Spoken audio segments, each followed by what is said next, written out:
Assalamualaikum warahmatullahi wabarakatuh. Selamat pagi, bersama saya Tutut di sini sebagai host yang akan membahas tentang retorika bersama Pak Romli, Pak Darto, dan Mas Theo.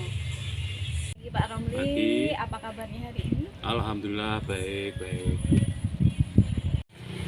Selanjutnya mari kita sapa Pak Darto. Apa kabarnya hari ini, Pak? Ya, alhamdulillah baik, Mbak. Alhamdulillah, terima kasih teman-teman semua ya. Kita sapa selanjutnya. Selamat pagi Mas Theo. Apa kabarnya hari ini? Selamat pagi, Mbak. Alhamdulillah baik. Pertanyaan pertama nih, Pak. Menurut Anda, pemahaman retorika itu seperti apa nih, Pak Romli? Terima kasih. Ini menurut KBBI bahwa retorika itu adalah keterampilan berbahasa secara efektif. Retorika juga dipahami sebagai studi pemakaian bahasa secara efektif dalam karang mengarang, dan bisa juga retorika itu adalah seni berpidato yang muluk dan bombastis. Tentu saja bidang ilmu yang mempelajari atau mempersoalkan tentang bagaimana cara berbicara yang mempunyai daya tarik dan yang sangat mempesona. Jadi retorika bukan sembarang kemampuan berbicara saja, tapi bagaimana bicara tersebut bisa menggerakkan seseorang atau dalam jumlah banyak. Kurang lebih itu, Mbak. Terima kasih. Mari kita lanjutkan untuk sesi pertanyaan yang kedua, yaitu ke Pak Sudarto. Pertanyaan saya nih, Pak, jelaskan apa tujuan retorika itu sendiri dan apakah fungsi retorika itu, Pak? Ya, tujuan retorika di sini menurut kami adalah meyakinkan para pendengar akan suatu kebenaran dalam suatu topik yang dibicarakan dalam suatu pidato. Selain itu juga membina rasa saling pengertian yang mengembangkan kerjasama untuk menumbuhkan kedamaian dalam setiap kehidupan bermasyarakat melalui kegiatan bertutur dalam berpidato. Hal itu adalah merupakan tujuan dari retorika yang dimaksud. Terus fungsi retorika adalah untuk mempersiapkan sarana yang baik dalam menyediakan pengetahuan dan bimbingan bagi pembicara sehingga mereka lebih mudah mencapai tujuan yang diinginkan. Pembicara pun sebaiknya menyampaikan sesuatu sesuai kebenaran dan berretorika. Sebab jika mereka menyampaikan sesuatu yang tidak benar, kemudian orang meragukan informasi itu, maka tujuan dan fungsi retorika tidak tercapai. Hal ini adalah merupakan fungsi dari retorika yang dimaksud. Demikian, Mbak, untuk tujuan dan fungsi retorika. Terima kasih, Mbak. Baik, terima kasih, Pak. Mari kita lanjutkan untuk pertanyaan yang selanjutnya kepada Mas Theo. Apa sajakah, Mas, jenis-jenis retorika itu sendiri? Jadi gini, Mak, untuk jenis-jenis retorika menurut Hendrikus pada tahun 1993 yang dikutip oleh Saudari Dani Sulistiarini dan kawan-kawan dalam buku Ajar Retorika. Retorika dibagi menjadi 3 jenis, yaitu monologika, dialogika, dan pembinaan teknik berbicara. Yang pertama, monologika. Monologika adalah ilmu berbicara secara monolog, di mana hanya satu orang yang berbicara. Seperti contohnya, monologika antara lain pidato, kata sambutan, ceramah, deklamasi, dan kuliah. Dan yang kedua, dialogika. Dialogika adalah ilmu atau seni berbicara secara dialogis, di mana terdapat dua orang atau lebih dalam proses pembicaraannya. Seperti contohnya, dialogika antara lain diskusi, perundingan, tanya jawab, percakapan, dan debat. Dan yang terakhir, yang ketiga, pembinaan teknik bicara. Pembinaan teknik bicara adalah pembinaan teknik bicara di mana perhatian lebih difokuskan kepada teknik bernapas, teknik mengucap, dan bina suara, serta teknik bercerita. Terima kasih, Mbak Tutut. Oke, baik, Mas. Lantas, bagaimanakah penyusunan strategi retorika itu sendiri? Baik, Mbak Tutut, untuk strategi penyusunan retorika, menurut Saudari Dani Sulistiarini dan kawan-kawan dalam buku Ajar Retorika mengutip Aristoteles, ada 5 strategi penyusunan retorika.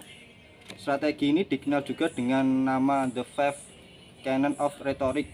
Berikut penjelasannya. Yang pertama, penemuan bahan atau invention.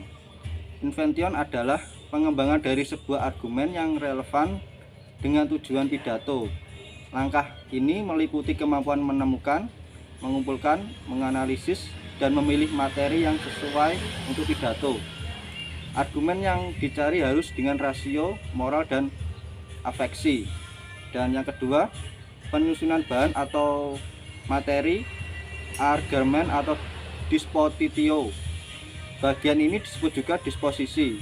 Disposisi adalah penataan ide yang akan membantu pendengar memahami hubungan. Terima kasih Mbak Tutut.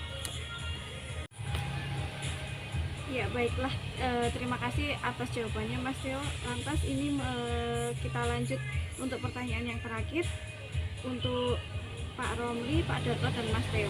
Apakah Anda pernah memiliki pengalaman berpidato? Jika sudah, kapan pelaksanaannya itu? Dimulai dari Pak Romli dulu. Terima kasih Mbak Tutut bahwa ini tentang pengalaman saya untuk berpidato itu mungkin sekitar tahun 2000-an itu sudah mulai belajar untuk berpidato, dan itu pun banyak hal-hal yang mungkin hal yang baru pada waktu itu sehingga untuk materi dan audien itu kurang sinkron. Akhirnya karena kita sering berpidato, berlatih dan sebagainya, alhamdulillah dengan berselang waktu dan berbagai pengalaman kita bisa menguasai materi dan mengerti tentang audien yang bagaimana. Itu aja mungkin pengalaman saya dan mungkin bisa dilihat dari teman-teman yang lain. Baik Pak Romli, terima kasih. Selanjutnya kepada Pak Darto, bagaimana Pak? Ya, untuk pengalaman kami untuk berpidato ya seperti Pak Ram tadi, kami mulai ketika tahun 2021 itu kami ditunjuk sebagai ketua Karang Taruna di desa, sehingga di situ kami harus melakukan pidato sambutan dan yang lain-lainnya, sehingga dari pengalaman tersebut kami masuk ke ranah-ranah yang lain sampai sekarang, sehingga sampai di tempat kerja ini kami juga masih ikut-ikut untuk mengisi pidato ataupun mengisi yang lain, sehingga ini adalah sangat